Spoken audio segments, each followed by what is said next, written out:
Ya, por mientras que nos preparamos voy a hacer el setting, como se dice, de las consultas que estuve haciendo en mi mente. Yo creo que estos dos temas a mí me complican mucho, en el sentido, no tanto desde cómo soy cristiano, sino de cómo soy ciudadano. ¿Ya?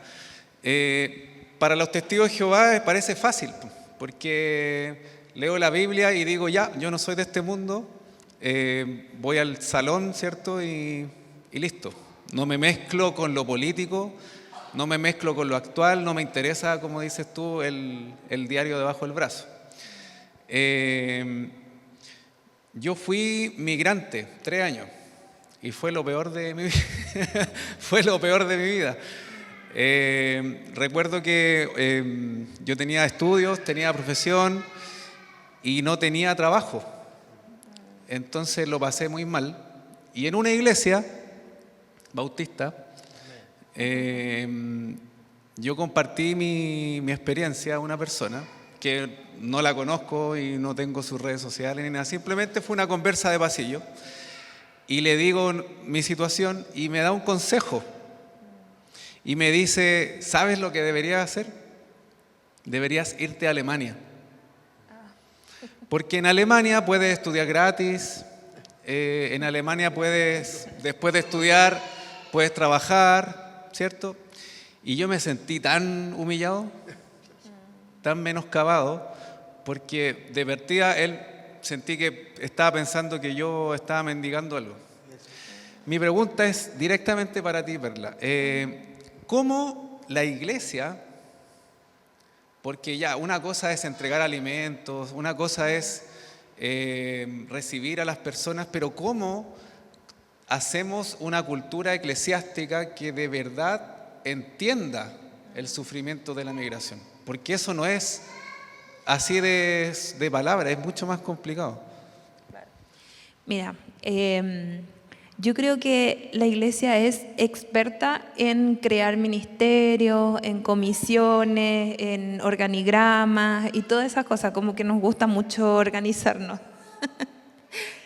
La verdad es que cuando trabajamos con personas, lo mejor que podemos hacer es ser cristianos, como Dios nos pidió que seamos, como la iglesia primitiva era. ¿Cuál era la iglesia primitiva? Se juntaban en las casas, compartía con el hermano. Es simplemente dejar de ser individualista, así como de estar encerrado en mi casa, ir al culto a la hora que tiene que ser y listo. Es acercarme a mi vecino sin el interés quizás que venga a mi iglesia, pero escuchar las historias. Tú fuiste migrante, si alguien escuchaba cómo tú te sentías, qué era lo que estabas viviendo, que cuando uno se acerca al hermano y escucha su historia, deja de que esos números sean solo números, sino que le pone rostro a las personas, a lo que está viviendo y escucha, va a entender, primero va a saber que esa persona tiene mucho que ofrecer, que no solo viene a buscar algo, sino que también tiene mucho que aportar. Entonces, uno ahí se da cuenta de cuál es la verdadera necesidad. Y muchas veces la verdadera necesidad no es cubierta por los ministerios o no es cubierta por una comisión, porque a veces el hermano solo necesita a alguien con quien pasar la Navidad, alguien a quien invitar al cumpleaños, o alguien que lo invite en fiestas patrias, porque en septiembre en mi país no se hace nada. Yo estaría sola en mi casa aquí en Santiago, porque no tengo esa cultura que todo lo que pasa en septiembre aquí. Entonces esa inclusión, esa integración, yo creo que solo escuchando, y hay miles de otras cosas que podríamos hacer, pero las ideas surgen cuando uno conversa con el vecino y cuando se interioriza de todo corazón, sin un interés secundario. Ahí Dios nos va a dar la creatividad y las ideas y todo eso. Muchas gracias. Pastor, nosotros tenemos un país muy fraccionado. Somos una nación más o menos nueva, comparado con otras naciones, ¿cierto? ¿Cómo cree usted que nosotros, como hijos de Dios, pudiéramos tener una influencia importante en cómo los ciudadanos puedan relacionarse de manera más amable. Porque finalmente yo me doy cuenta que como cristianos también somos parte del problema. Cuando tenemos que hacer votaciones, cuando hacemos comentarios políticos, finalmente nos terminamos metiendo en el problema y no siendo una solución. ¿Cómo cree usted que como iglesia podríamos dejar ese protagonismo tan nocivo? Muy bien, una excelente pregunta, de verdad, y sobre todo contingente y atingente a lo que viene. Simplemente yo creo que a nosotros nos falta algo tremendo, y lo hablaba con el pastor y con siervo amado, en relación a que nosotros como miembros de iglesia no hemos todavía dejado muchos conceptos del mundo. Lamentablemente es así. Es decir, decimos que seguimos a Jesús, pero no seguimos los parámetros de Jesús. Jesús dijo: dar a César lo que es de César, a Dios lo que es de Dios, y amen a todos por igual, sin distinción de persona. El tema es que entre nosotros, si vemos nuestras redes, es increíble cómo hermanos y hermanas, en vez de usar las redes para bendecir, para poner palabras que sean de unidad, ponen cosas tremendas. Y si alguien pone una idea de algo, una visión ideológica que pueda tener personal, lo hace en pedazos. Yo leo nombres de hermanos e incluso pastores y siervos de Dios que contestan terriblemente. Es simplemente porque no hemos entendido el evangelio del reino. Nuestro reino no es de este mundo, está más allá. Nosotros estamos aquí justamente como migrantes, ¿no? Porque vamos de pasada, vamos a otro reino celestial. Mientras estemos aquí debemos ser agentes de paz, de unidad, de respeto, de amor.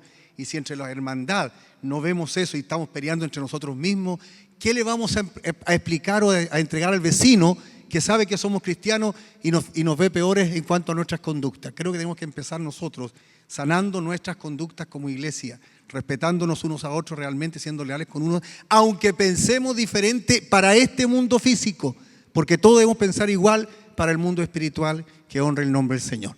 Gracias, amado amigo. Gracias, pastor.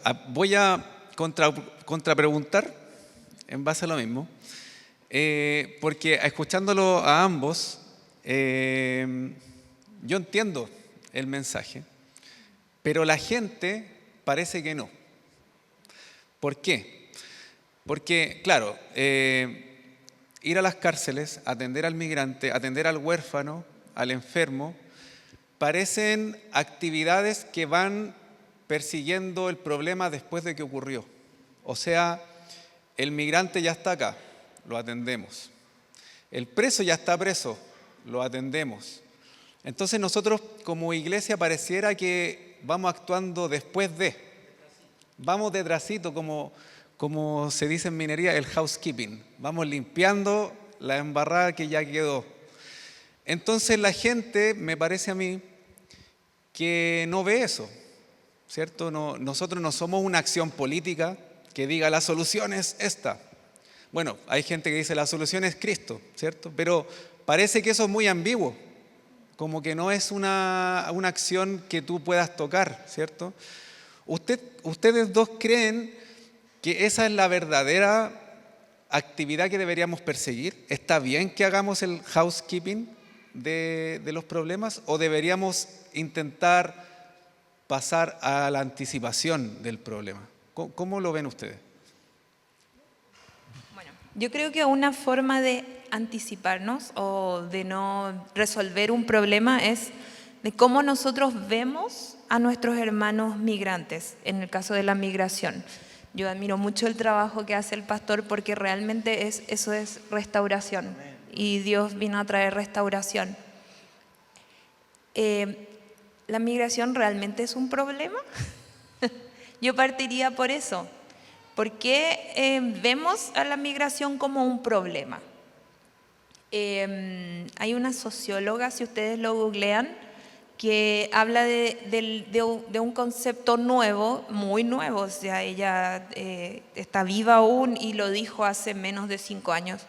Y ella habla del concepto de aporofobia.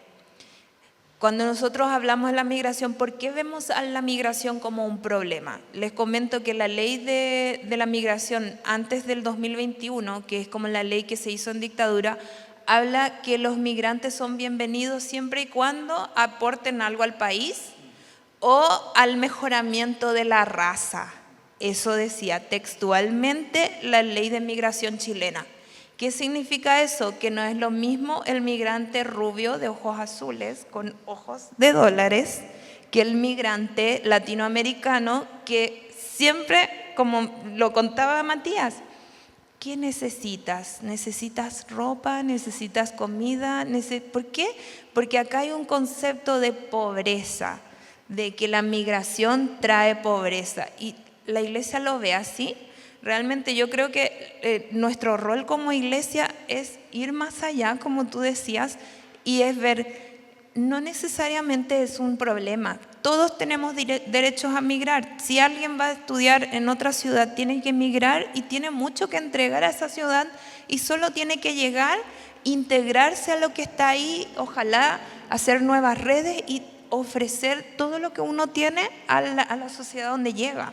Entonces, no necesariamente es un problema. El problema que existe en la sociedad es que rechaza a la pobreza. Y estamos hablando de la sociedad. Los cristianos no tenemos por qué ver así las cosas. No sé si estoy como dando una respuesta a tu pregunta. Sí, o... sí. Solamente me gustaría preguntarte, ¿por qué crees tú que las naciones lo ven como un problema? Porque cuando alguien necesita o demuestra una necesidad abiertamente, ya es un problema. Y nosotros como cristianos, si vemos que la persona no solo trae necesidades, sino que trae toda una historia, no lo veríamos como un problema. O cuando alguien se restaura todo lo que tiene para ofrecer también. Pero cuando amamos al prójimo sin interés, Jesús habló de muchos tipos de amor, ¿cierto? Y habló del amor ágape. Cuando nosotros amamos de manera ágape a una persona, cuando lo acogemos, lo abrazamos, lo tenemos como uno de nosotros, no nos va a importar qué esa persona tiene o no tiene, porque el amor es incondicional. Cuando el amor llega a ese nivel, yo creo que la migración deja de ser un problema. Y referente al sistema carcelario, que de verdad es un temazo. En este momento nuestras cárceles están sobrepobladas absolutamente, con un porcentaje altísimo de casi un 30% de extranjeros, lo que no teníamos una década atrás. Y eso ha sido muy grave, y es muy grave. Pero ¿cómo prevenirlo? ¿Cómo luchar contra eso? ¿Cómo activar la instancia que nos dice nuestro moderador? Simplemente trabajando con los menores.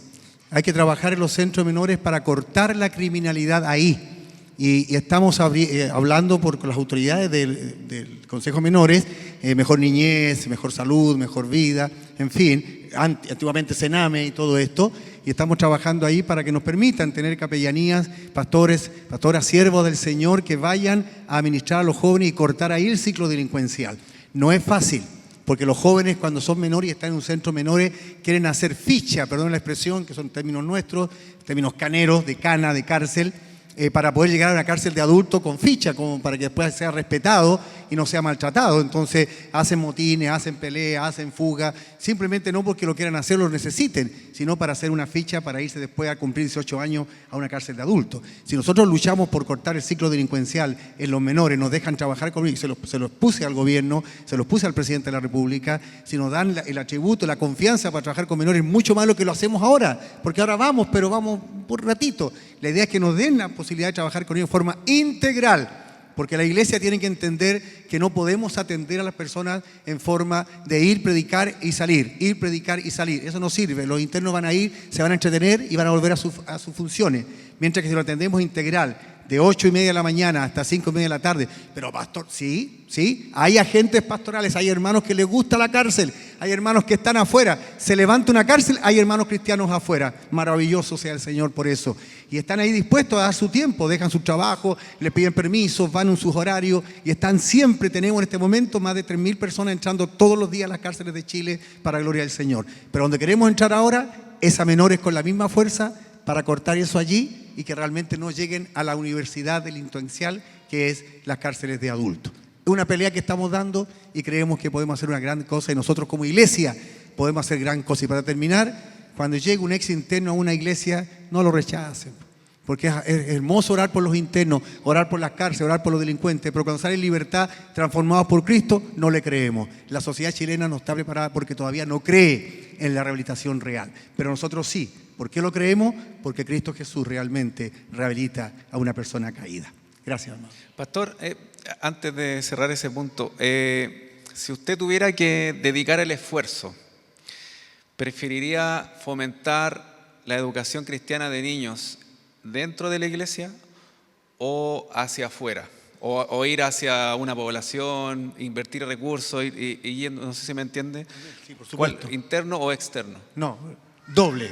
Tiene que ser doble. Porque si nuestros niños están bien educados teológicamente, espiritualmente, con fuerza de vida, con esos mismos niños yo voy a las poblaciones, con esos mismos niños voy a trabajar a la feria, voy buscando otros niños para poder enseñarles todo, porque nuestros niños van a estar bajo ese amparo, ese paraguas espiritual real que los va a ayudar. Y de verdad, tuvimos una generación muy lamentable hace una década atrás, que fue la generación de cristal muy dura, que se fueron de verdad por diferentes caminos. Hoy tenemos jovencitos, adolescentes y jóvenes que están luchando por una transformación de vida y están aprendiendo a conocer y leer el libro. Si trabajan con el libro, ¿sabe? Y para terminar, mi rey, y perdón mi pastor amado, mis pastores que están aquí, ¿no?